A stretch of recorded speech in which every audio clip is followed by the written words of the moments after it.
Welcome to another episode of the 10 Laws Podcast with East Forest. I'm East Forest.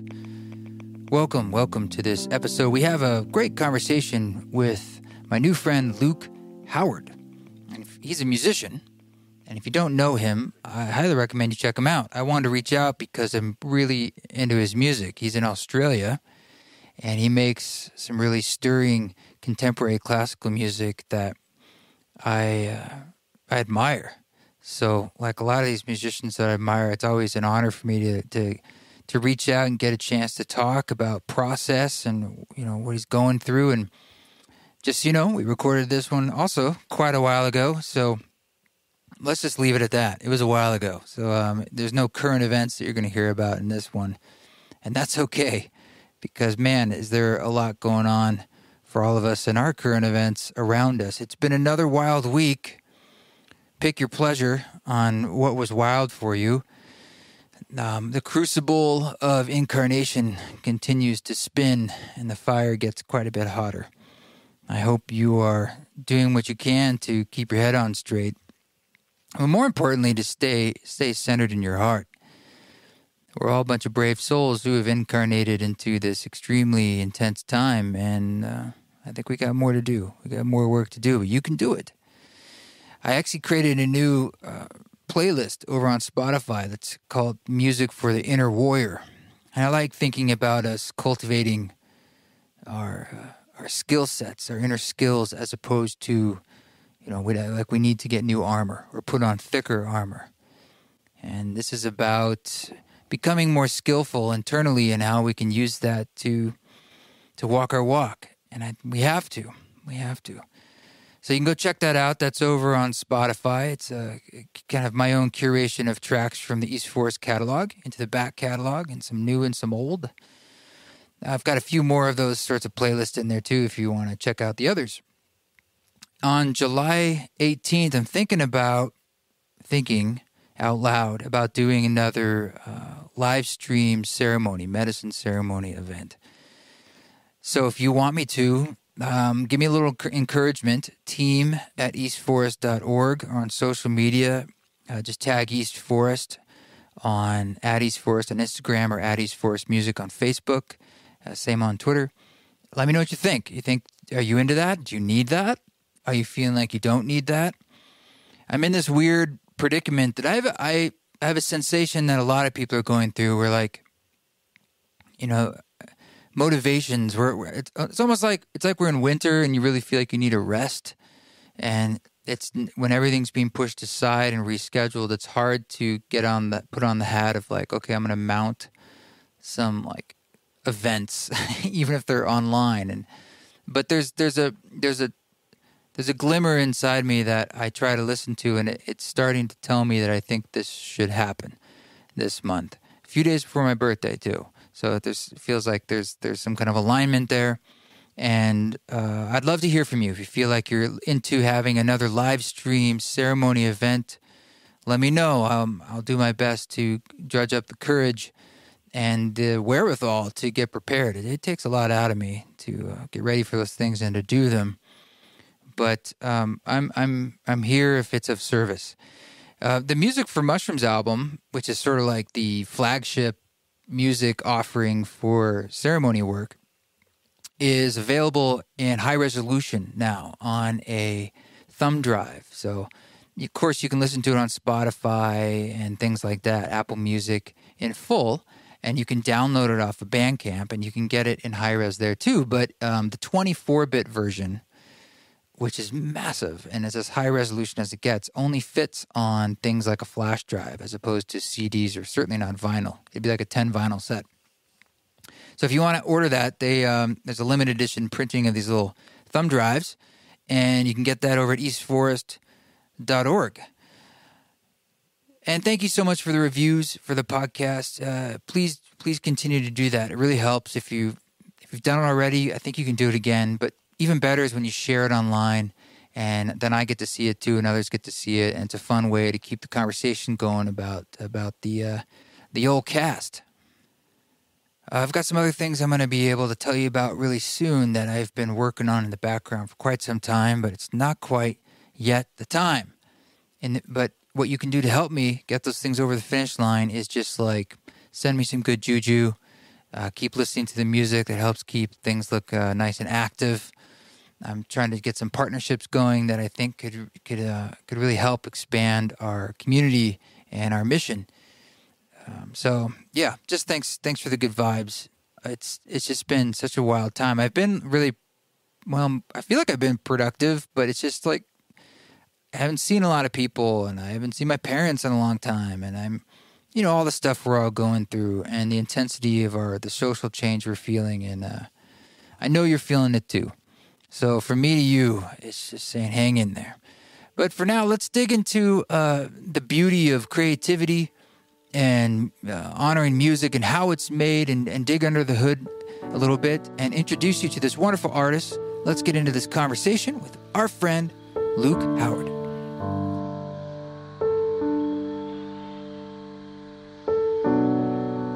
So tell me why you said that you didn't think the music that you make is as popular in America or maybe even in Australia, but I'm assuming you have a lot of work in Europe, I've heard you say.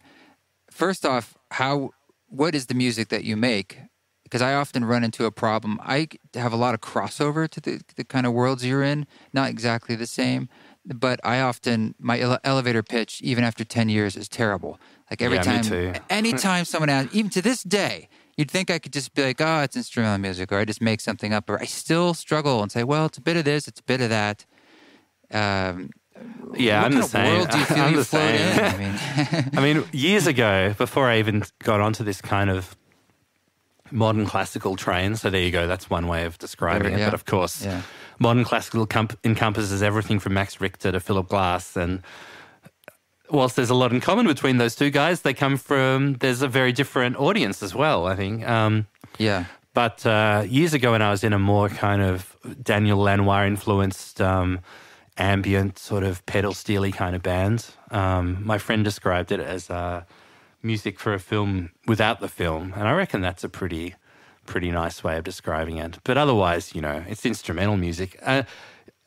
Instrumental music that's sort of melodic and accessible, but is also, has some kind of enough lyrical content to not just be background music, even though it can be, it's part of its popularity, let's be honest, is probably due to playlists and its success as background music. Yeah, I often feel, though, like most contemporary classical music that's popular is actually I think it's quite good. Like a lot of it, to me, where some genres of music, I don't know, some of the stuff that rises to the top, I often feel like I'm not that interested. I don't feel like it's always the best music. Whereas it probably depends who you ask too, because there's a lot of stuff in playlists that I don't think is incredibly interesting. I guess I don't know about the playlist, but at least as far as the people that I consider really great in this field, and you one of them, I'm like, it's pretty solid. I think, now look, the music might be like simplistic compared to some other music. Mine certainly is, but that's not what I'm talking about. It's mean like, wow, that's they just nailed it. There's a lot of inventiveness, I think, going on in some contemporary classical music with mixing and just sort of sounds and just taking genres that's kind of stale like classical music and just saying like, we'll do whatever, we'll bring in whatever we want. And that's why I think it sort of defies genre at times. Yeah, and I reckon you're right. The good stuff, the stuff that rises to the top, obviously it's subjective, but, the big guys, Niels and Max and Johan, and that stuff is really as interesting as it is compositionally. There's a lot of care that's gone into the production of it, and I think that's something that probably, I reckon that sort of, I don't know if it separates it, but that's possibly one of the distinguishing factors from, say, more documentary style classical recordings. But then if you look at a record label like ECM, maybe that was less about the composer-producer. I feel like these days a lot of the production is generally done by the composer as well. But a focus on great sonics has been something that's existed. Maybe as a niche, like in the recording industry, for a very long time. Yeah, and I hear that in your work a lot. I mean, I'm assuming I'm correct that you put a lot of time and energy into the sound quality whether it's recording real instruments, you spend more money than you probably would need to, because a lot of people would use soft synths or I'm not going to. I mean, I've made a lot of real strings and real pianos and all sorts of things in your stuff. I never use sample. I mean, I would use samples sometimes to, as my friend calls it, this bit of cornflour just to thicken strings up, particularly if it's a film and you need a slightly more epic vibe than your budget allows for. But I decided long ago that I wasn't going to go down that route. I mean, firstly, my background is like playing music. It's a real social, organic kind of thing. What did you start playing? I mean, what is that background that brought you to where you are? It's like a lot of people, classical piano as a kid, and then I got pretty deep into jazz in my 20s. That's what I studied at university. And spent a lot of time transcribing Bud Powell and Keith Jarrett. And I mean, I don't know if I transcribed much Keith, but I certainly overdosed on listening to him and Brad Meldau, the sort of two titans. Keith is my dude, man. Yeah. I mean, I've been getting back into him, actually. It's like it's one of those things where I just overdose so much on everything Keith, like American Quartet, pretty wide. European Quartet, solo, the Standards Trio, some of the more obscure stuff that then I almost didn't listen to him for 10 years. So now I've been going back and realizing, not only how amazing and deep it is, but also that having I guess tried to, I could summarize it as sort of a bit of that classic sort of thesis, antithesis, synthesis kind of thing, right? Whereas like, firstly, I wanted to be like Keith, and then I was like, okay, I can't do this. Let's strip everything out and play, just find the most essential part of music. I wouldn't say let's just play arpeggios, but let's try and find the most simplest expression, because Keith is he's kind of a maximalist. I mean, he can play anything. Yeah. He can play anything, and some of his stuff is so harmonically.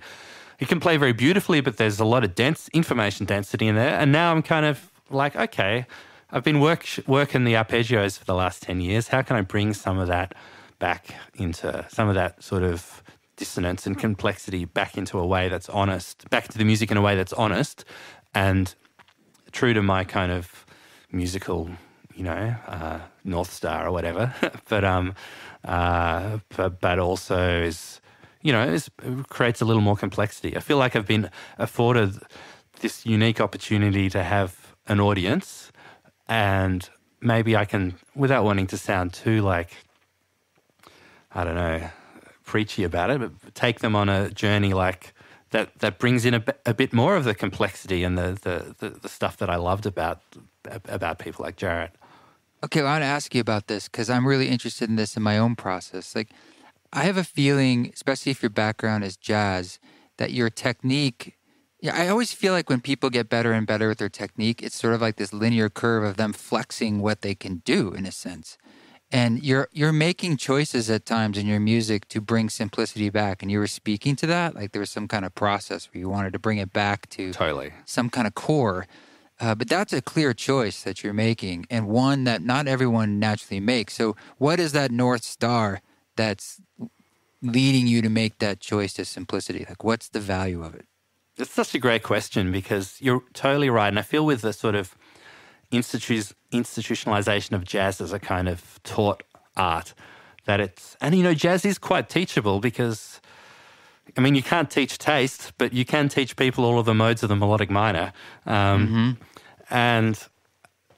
it's like, it's very easy to get caught up in it, because it's interesting. And if you have a sort of technically oriented mind, and it's very addictive. But it doesn't force you to confront the sort of more intuitive and emotional aspects of music. And there's definitely a danger when you have the technique that you will use it. I mean, everyone has a different journey on how their technique versus taste balance works out, right? Like, if you have no technique, and I certainly have less technique now than I used to, because I don't practice the piano a lot. If you have no technique, then maybe that can be a blessing, right? Because you're you won't That's like be me. Yeah, but I mean, of course, then the danger now, which is what I find, is like, when your technique's limited, your ideas, if you come to composition as an improviser, then your ideas can be limited by your technique as well. Yes. I think, it's one of those things too, where it's like, I can see that I was always on this journey, but it took me maybe 10 years to really actually get there. Like, I had plenty of moments post-finishing university where I was like all practiced up.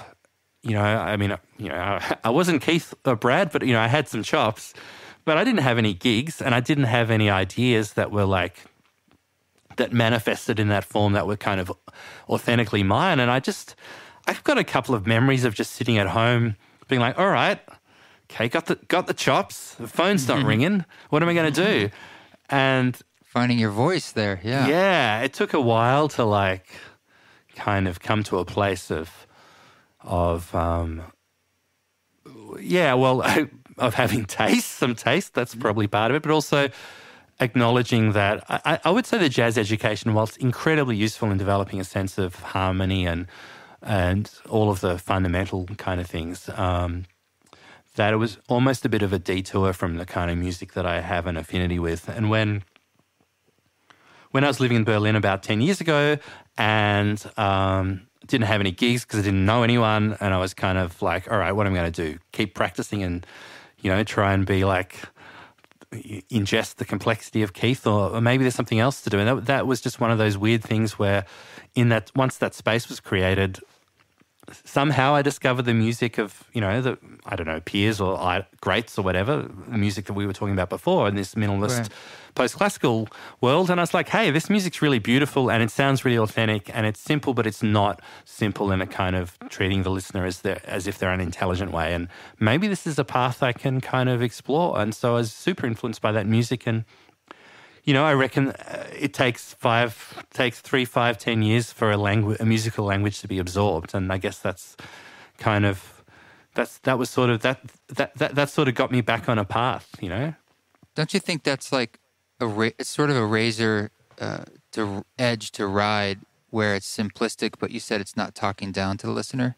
I think that's what you said. And that really is it, because I feel like a lot of times with the music that I'm trying to make, I'm always trying to find that edge, and it's where, I often don't want it to go in a place where it feels like it's, too saccharine, or it's like, oh, that's too on the nose. It's too on the nose for me, for my taste.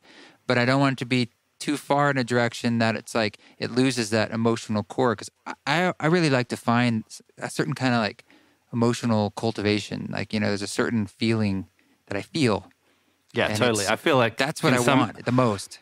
Summarize it as like emotional without being sentimental. That's kind of perfect the vibe. Yes. And I feel like, and of course, everyone has a different compass with respect to this. Like, if you talk to ours is right, yeah.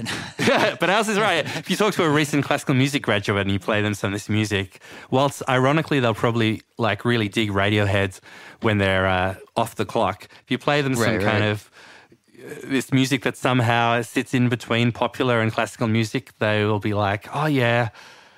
Well, it's not really, it's a bit cheesy, or it's not really classical music or whatever. Or I like, what did I had someone play on the track the other day, and they had, maybe there was someone I went on a date with. They'd heard of Max Richter, but they knew of him because of some of his music was used in an ad or something. But it's not a world that they sort of inhabit, and often they'll part of, I guess, defending your own territory. I mean, jazz. I feel like the more obscure the music, not that classical music is obscure, but like people that are in a world of, say, like a protected world, like classical or jazz is. It's kind of like it's no longer the popular music it was 50 or 100 years ago. Are often have a complicated relationship with variants of that music that does seem to be attracting a wider audience. They kind of want the accessibility but they don't want to kind of open up their like enclave too much. I wonder if country music fans feel the same way, in the way that it's getting hip hop elements brought into it. And it's like, wait a minute. I'm sure, yeah. How dare you? Yeah. Yeah. But I mean, I'm not doing it to like, I'm not doing it because I want to sell records. Well, I mean, I'm not selling a lot of actual records, but I'm doing it because it's the music you make. It's the music I make. Yeah. Look, and there are definitely times where I'm like, okay, have I sailed too close to the sun here? Like how do I get that balance? And I guess sometimes I feel like, it's just a matter of taking a bit of a left turn if you've just played. Like I have one piece which is the bridge is quite sentimental, but the rest of it's very static, and I feel like there's a balance there. Yeah, over time it sort of evens out, But it's also where my compass is in terms of sentimentality and stuff too. Like, everyone has to make that. You have to make the artist has to make the music they feel is authentic. I mean, they don't have to do that. They may approach it purely as a business thing too. But hopefully the artist makes something that's authentic and the listener finds the music they like and everyone's happy. Well, I want to ask you a bit about how you make this music. But first, I want to get into so as we're both kind of getting into these forays of new genres of music or subgenres, you were just saying that you were about to travel and it was canceled because of this coronavirus stuff going on. You were going to be. I read about the showcase you were going to do at South by Southwest. It looked good. I'm sorry that. Yeah, I reckon it would have been nice. I mean, I'm often a bit skeptical about these kind of conferencey things. I mean, actually, one of the best things is probably that you do learn how to have an elevator pitch of your own music. But right. Beyond that, I feel like unless you're already blowing up huge, like there's just so many bands. I've done a few of those kind of things. I know, it's true. Which nothing really came of. One of the first things I ever did was I played South by in 2014. It was really like the first year I was getting out, and I could not have been a smaller artist. It's like it's kind of a fluke that they asked me to come play. It really was a total fluke, and I was just like, okay. And but I remember it just being like a sea of 50, 60,000 people and noise just everywhere, and I was just trying to I didn't even. But good on you for making it happen. What's that? I was talking to a friend about it yesterday he's like, it was just like New Year's Eve. Like insanity, but for a bunch of days. Yeah, it's sort of like Mardi Gras or something. Yeah. That's what it felt like. But I was curious, just I'm sure you've thought about this. It's sort of like the trends or the future of where this is going.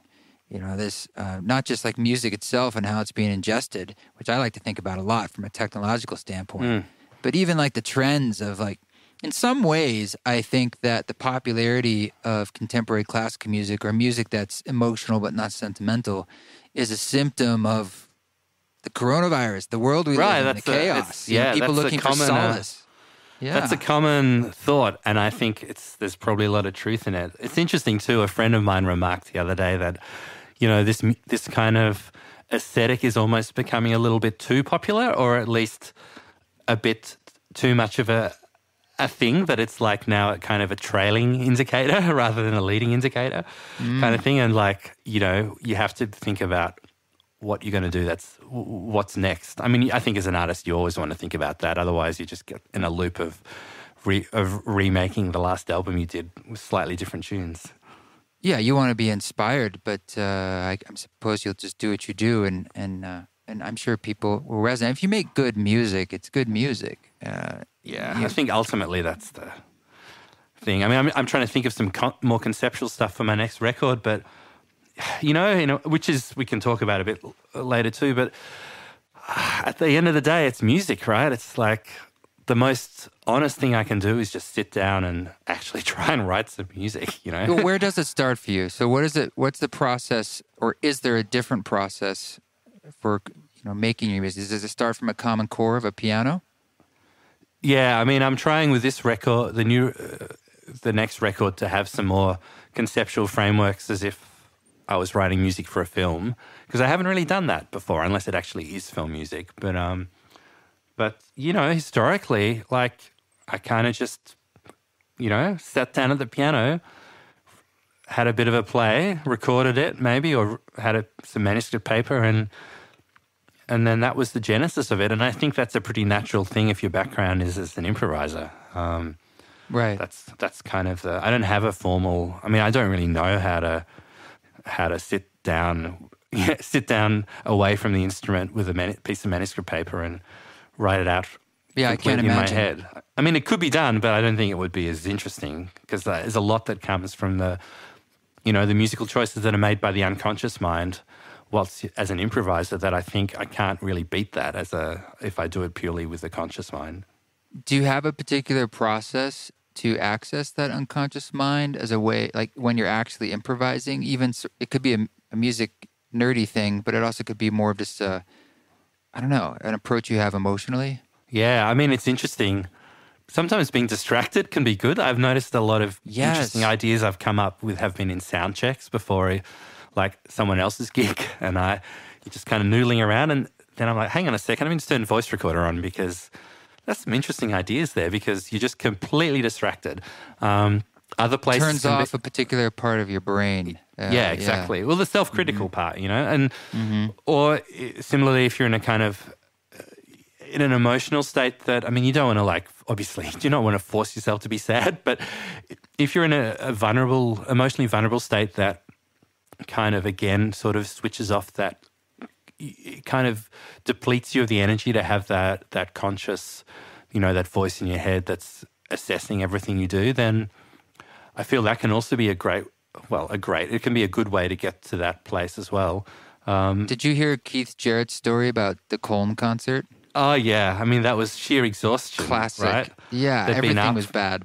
Everything was bad. The piano. There's a really cool podcast about that. I think there's a couple I just of podcasts. Heard that. It's so good. I mean, that's the classic story. I remember one of my lecturers at uni talked about this concept of nothing to gain, nothing to lose.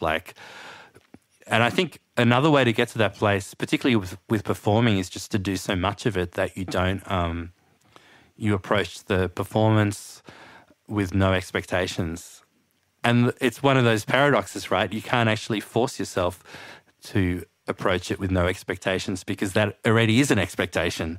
You kind of have to you just have to have played so much music that you turn up to the gig and you actually honestly don't care whether it's good or bad, which doesn't mean you don't care about the music, but you've released yourself from expectation. And if you can get to that place... that's a tough place to get to, man. That's hard. That's tough. Yeah, you can only do it by...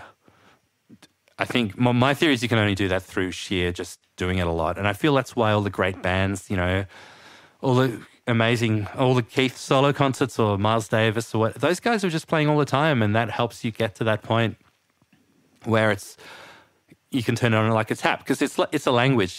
Talking to you, I'm not thinking about every word that I'm going to say. If I started to do that, I'd probably become mute, right? So music's got to be like that, but you have to kind of be doing it. I think you almost have to do it past the point of exhaustion. Isn't there a story? Is it Art Blakey? There's a story where he told he would force the sax player to play or whoever the horn player was to just play, or maybe it was Ornette Coleman, I can't remember, just to play so much, play 20 choruses. I mean, that's not everyone's idea of fun, but so they almost just blow out all of their idiomatic kind of practiced ideas. Once they were exhausted, then the music would start. Yeah, that's I suppose that's one way to do it. And then I mean, maybe the audience doesn't want to come on that journey with you.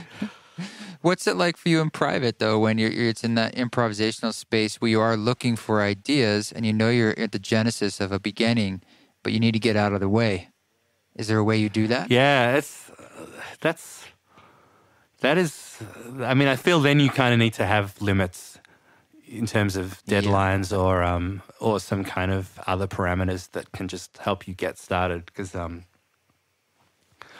that would probably explain why in the last year I don't know if I've actually written any music in that way. The stuff I've written's either been improvisations I've recorded or music for a film or say things that are more ambient where there's a much more procedural sort of approach of taking some sound and then, that's I also love doing this working in the computer and, taking some sounds and putting them through pulse stretch or, doing that stuff which is a lot more problem solving and has a bit less of the magic.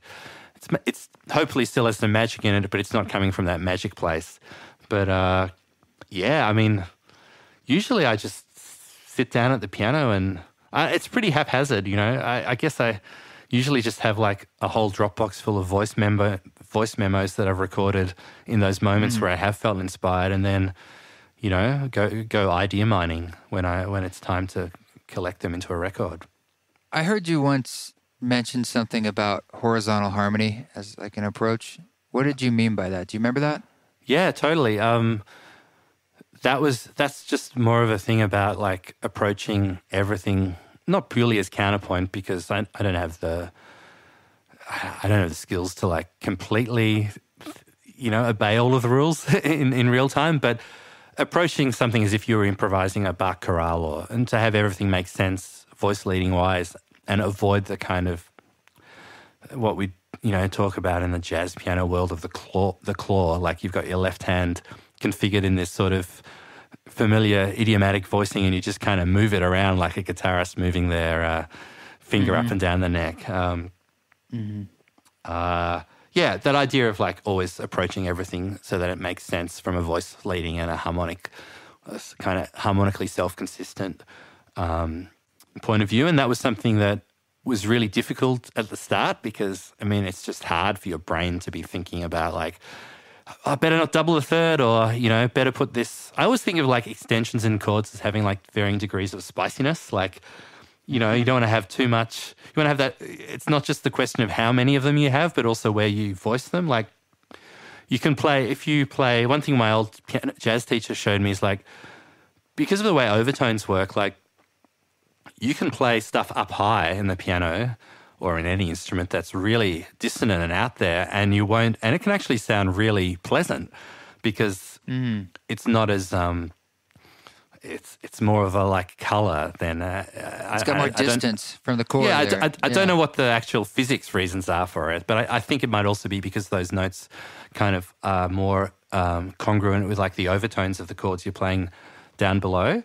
But if you play like a kind of crunchy chord down really low, I mean, sure, has an effect, but it's going to sound a lot more obviously dissonant. So I guess I think about, I try to think without overthinking about all of those things, and also write and playing music that's harmonically, self-consistent. And that was just one of those things I really had to force myself to do. And I did it by playing a lot of jazz standards really slowly when I was in my late teens and early 20s. And I guess it got to a point where I could, improvise. I have that kind of... you don't have to think about it so much. That horizontal thing. Yeah, exactly. It was like anything, right? If you want to do something, you can kind of do anything that's hard. You just need to train yourself. And yeah, you just have to do it.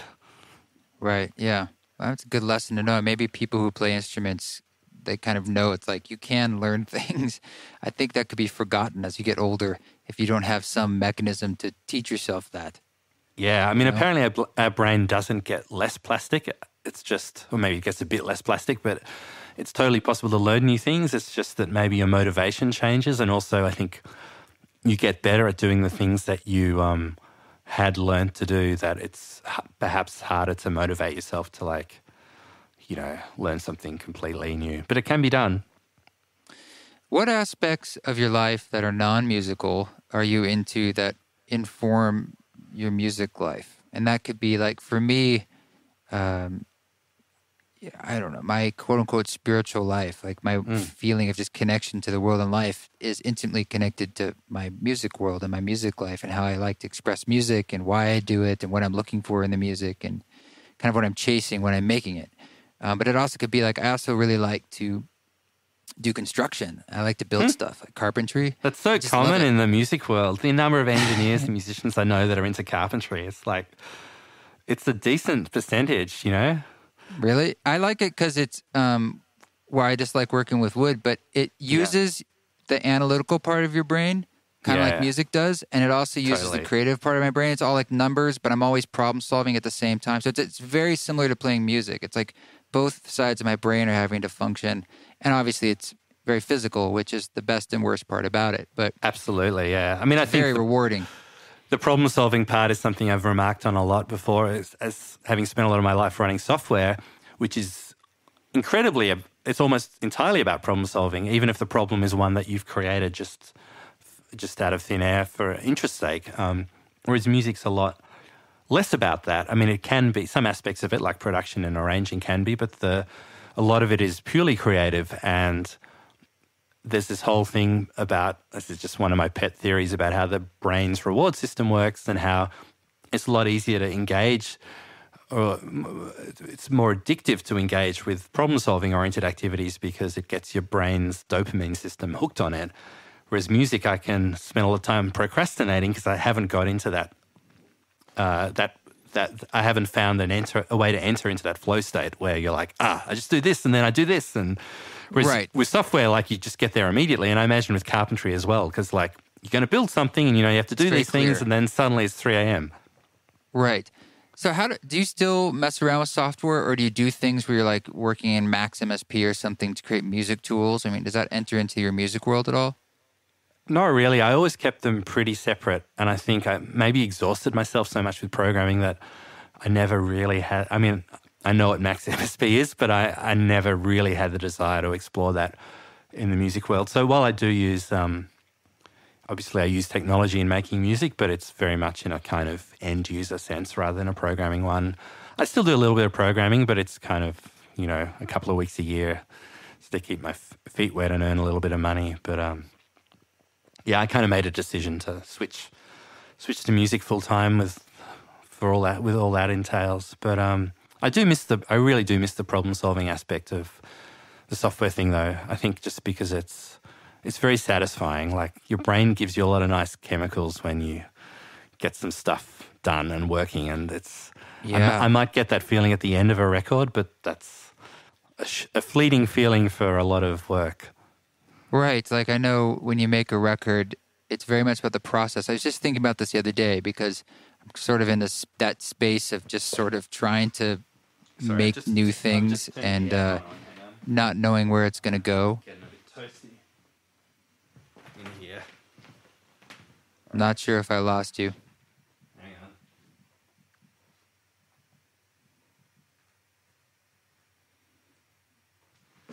Hey, you there? There you are. Sorry, I think I took the laptop with me to turn the aircon on and unplugged it. So you were saying...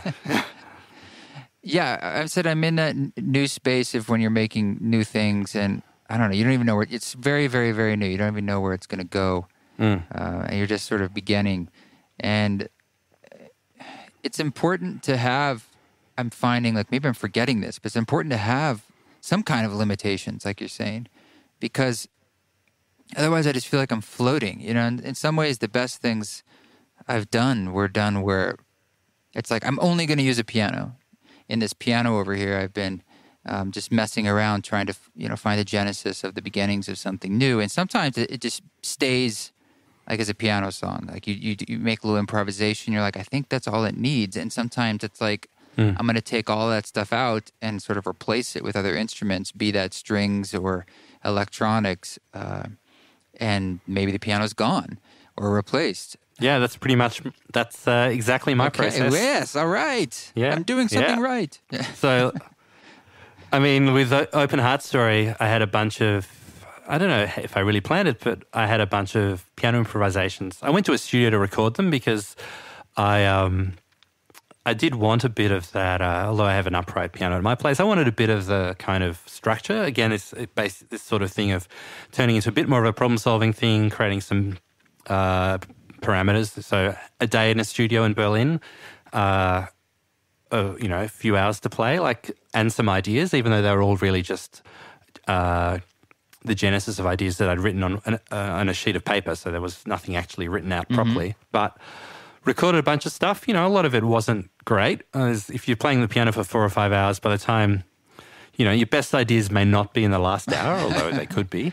And funnily enough, I made a record called More Heart Stories, which was a lot of the stuff that was from that session, which on my first listen back, I just didn't think was good enough, but I didn't have enough distance from it to kind of assess it properly. Anyway, so it's a bunch of piano stuff, but there are pieces like Him and I Still Dream About You, sometimes but not always, where, I just transcribed it by hand or on the computer, but I mean, I was playing each bar on repeat, trying to figure out what I played.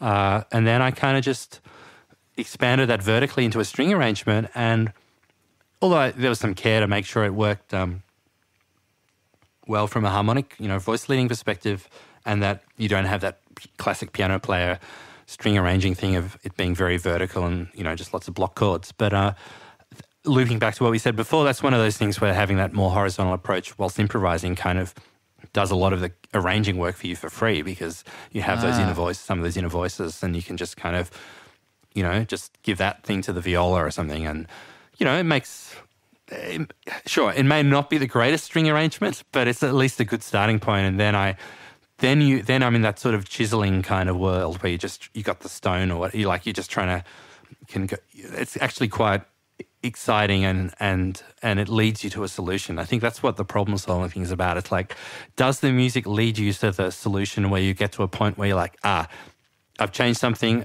and then I want to change it back again because I wouldn't use the word perfect, but it's got to the point where there's nothing left to improve with that particular path that you've taken. And that's very satisfying. It's more satisfying because it is like problem solving than just sitting down at the piano can be like having a bunch of,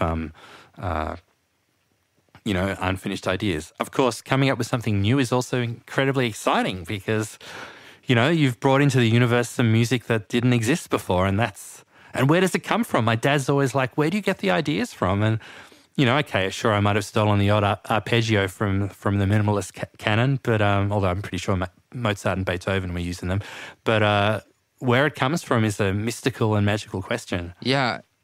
I feel like that process, that problem solving you're talking about is where you create an idea and then you start to change it. And then you have to sit there as the witness to say like, wait a minute, is that better or worse? Like, does that serve the song? Totally. And that's where, that's really your role in a way. Like you're saying, where do the ideas come from? I don't know. But your role absolutely is to have that taste, that discernment to say, how can I like bring this into form that would make it best? And I think that's probably the freedom of making your own music where you can really do that. As opposed to where you're making a film, you're going to be like, well, look, I have to serve the film and it needs to have a big build here, right? Versus, no, this one is asking for, really, you mentioned you were listening to the Peter Broderick podcast, and I was thinking about Peter the other day, how he was saying like, I just did this remix and it came out as like a hip hop track and I that's just where it went. It's like, good on you, man. Like, but I think that's kind of what you're talking about, isn't it? It's like that process of making a song is sort of like being in this seat where you're watching it. You're trying to serve it by, you put on different clothes to it. And you're like, yes, no, now what does it need? Does it need a hat? I don't know. The shoes aren't right. Yeah. It's fun that way. That's a really beautiful way of describing it. And I think if you can actually get to that place of witnessing it as a third party, then you're in the perfect egoless place in order to make those kind of artistic, aesthetic assessments. Of course, that can be hard to do. Particularly, a classic example might be, like you spend all this money on recording some stuff somewhere, and you're like, I have to use this overdub or this bit or this string piece, even though I don't know if it really works artistically because, I put all that time and money into it. And that's where distance, the only way, the easiest way to get to that witness place is to have time and space away from the initial. And of course, that's often not practical because you're either, you're trying to finish an album within a certain release cycle. And so you either need people you trust or around you that can help, or you just have to create little. A good thing is, of course, just to work on something and then have a few weeks on a different project. But that's the best. Yeah, having time. This is my biggest nightmare is okay, you have to just do it and not be able to sleep on it and just release it. That would be really hard. Although I did that today. Although not with music, I just did a meditation and all this Corona stuff. And I was like, I just want to make one right now. And I did it in one take and then I just hit release, did a quick mix. Oh yeah, one take can be, my favorite records that I've made have been made real quick, in that kind of old school jazz way. And I thought about it, why I like them. Obviously, a big part of it is the spontaneity and that sort of detachment or lack of attachment that comes from the process. But also, I think it's simply that if you make something quickly, you don't have a lot of time for the expectations to kind of ferment, and so you're not in that position where you're kind of trying to reconcile your intention and then the outcome. I think a lot of the reasons we have trouble working on music that's straight after, say, we've recorded it, for example, is that we're still hearing our intention And it's frustrating when inevitably the intention's not completely manifest. Whereas if you have some space from it, you can't actually remember what your intention was half the time, particularly if it's improvised, and you're like, oh yeah, that's kind of okay. Your like, unrequited love dies down in a way. It's desires. Yeah, because often you got these intentions and expectations that are like really high, and that's great because you want to shoot for what's that thing like? It doesn't hurt to shoot for aim for the stars because you might at least get to the moon, or the other way around. That stuff's good, but you also have to be able to assess the music that you make in a kind of detached way of like, hey, this may not be what I want it to be, but it is the music I'm making now, and I have to accept it, and learn from it, and otherwise you'd never get around to releasing anything if you're a self-critical person with high expectations. Doesn't that happen all the time? I love that idea. You said this is the music that I'm making. It's like this is what's emerging. You know what I mean? This is the music being made. Do I want to fight it or do I want to serve it? And it might not have been my original vision. As a matter of fact, I don't know if it ever has been. Like I always have an idea, and then it starts going somewhere, and I'm like, okay, well, this is it. Because the thing is, you learn so much from finishing something too, right? Yeah. Like if you're a classic, idea abandoner, I mean, obviously, whatever floats your boat, but if you have a whole lot of unfinished ideas, you never learn what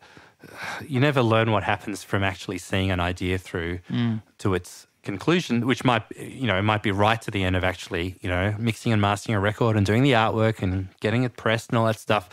And those are great skills, particularly if you don't have someone else to do them for you. They're skills that you need to have, and you only learn them by doing them. I mean, it's that sort of showing up, that kind of Nick Cave, like showing up to work 9 to 5 kind of approach to music making, which I like. Sure, you may not do something creative every day, but you'll do a great deal more than if you are like procrastinating all the time and waiting for that moment when the muse strikes, because at that point you won't actually have the skills to realize it. Do you go to a place, is that place you're in now like a studio, or is that your home, or both?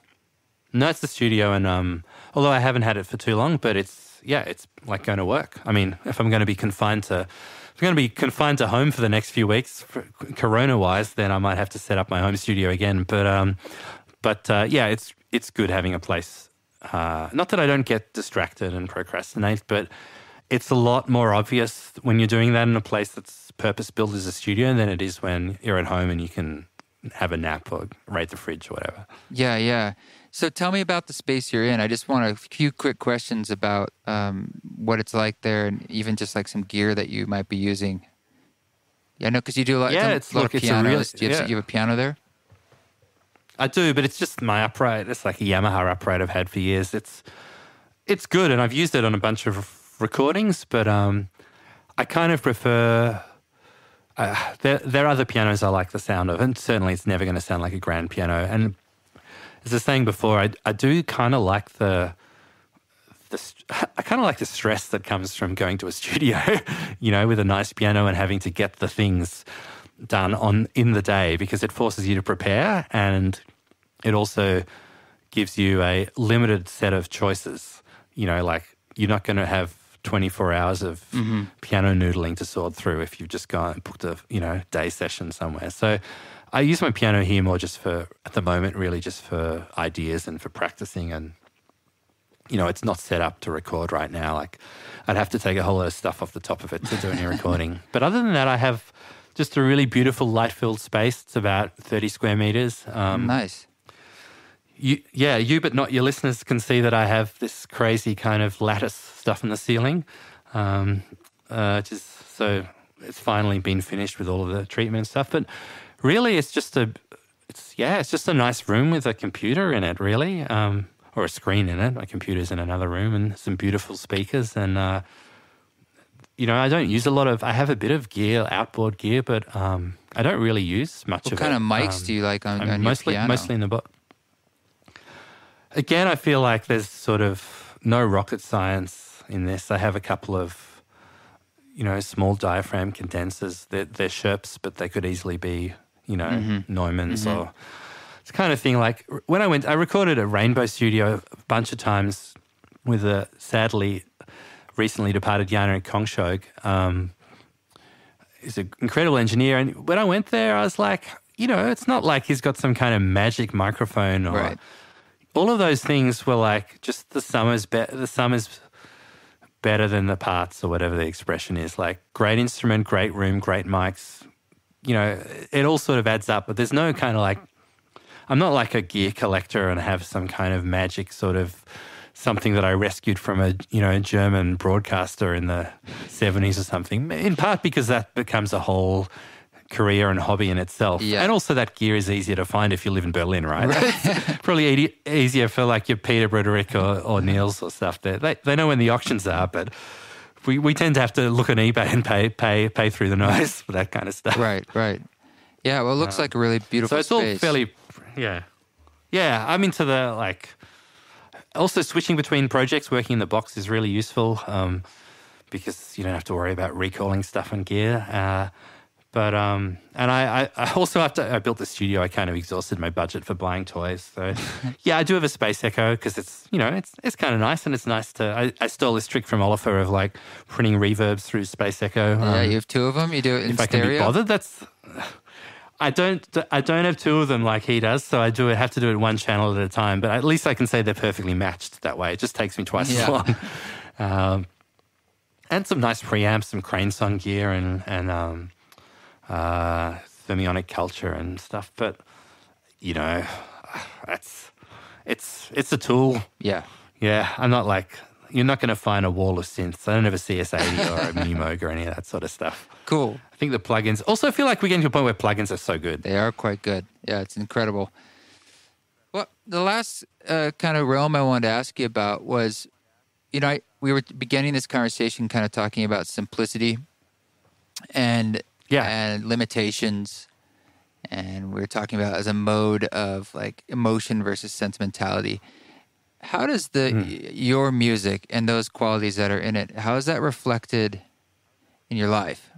Or is it? Or do you see it that way? That's a really beautiful question, because I often feel my own nature is almost diametrically opposed to the music I make. Like I'm pretty scatty, drink a lot of coffee, kind of like talkative, always interrupting people. Mm-hmm. It's almost that I have to work really hard to create a place in music that is that's almost contrasting to my nature. But I also feel playing the piano is actually the time I get. It's the time I find it a lot easier to get to that sort of alpha sort of state of a meditative state than I do if I try to do yoga or meditate, mostly because I haven't practiced those things enough. Me too. But playing music is something I've been doing for so long that I can access that spot like almost instantaneously, particularly in a performance, because you're kind of being held accountable by the audience to play, and you can't just get off the piano and check Instagram. But I'm as addicted, I have all the modern foibles like as anyone else, but maybe it's like I have the whole idea of like using energy to decrease the amount of entropy in the universe kind of thing. Like I have to work hard to create simplicity in the music. And as I said before, like it took me years to kind of exhaust the overplaying jazz kind of thing. I mean, if I listen to me playing music when I was in my early 20s, like totally more technique than taste. Like as one of my old teachers used to say, just take your hands off the keyboard for like, or take the saxophone out of your mouth. Like just stop for a while, and that's a classic piano player problem too. We don't have that. Got 10 fingers. We're not physiologically limited. We can play like the whole night long and not get exhausted. Yeah, that's a beautiful answer. I find a lot of similarities for myself in that the music and the process of making it is like its own kind of medicine for my own chaos and just activity in my life. Totally. And it's a kind of the process of making it is a discipline for me that if I didn't do it, like if I didn't have this job and career, I'm most grateful for it because it forces me to do it.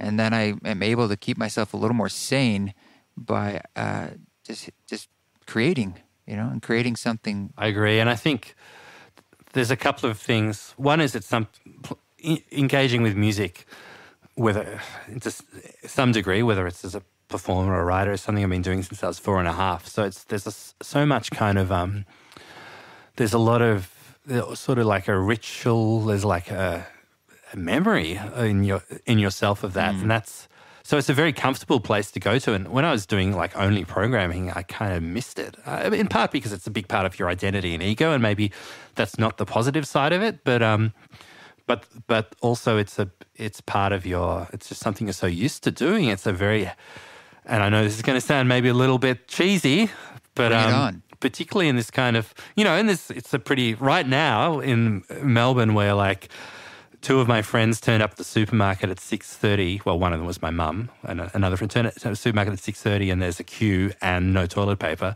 It's a pretty crazy time right now, and music is like, it is a bit of a safe place to go to. And another thing that my friend Tim Scheel, is a great musician and great person, says is like, whenever you're stuck, and it could be because your career is not happening at the trajectory or rate that you want it to, whatever, like, the one thing you can do is that's completely in your control is to go and make some music. You can't control, you've got no agency over whether, anyone's going to listen to it or whether it ends up on a Spotify playlist or whatever, but you can make music. And there's a lot of the humans, things that we are out of our control make us uncomfortable. Things that we can do, have agency over, make us feel a lot better, right? Like, it's so, you don't actually need anything to make. You need very little to make music, and that's a really nice thing to do. Well, we're both so lucky. I feel fortunate. Yeah. Yeah, totally. That's awesome, man. Well, thank you so much for spending a little time just so we can get into your own head and into your world. It's fun for me because I've enjoyed your music from afar. Thank you. And this podcast is a great excuse for me just to like reach out and get to learn about the humanity behind the creative ideas. And it's also just great to meet you. So thank you.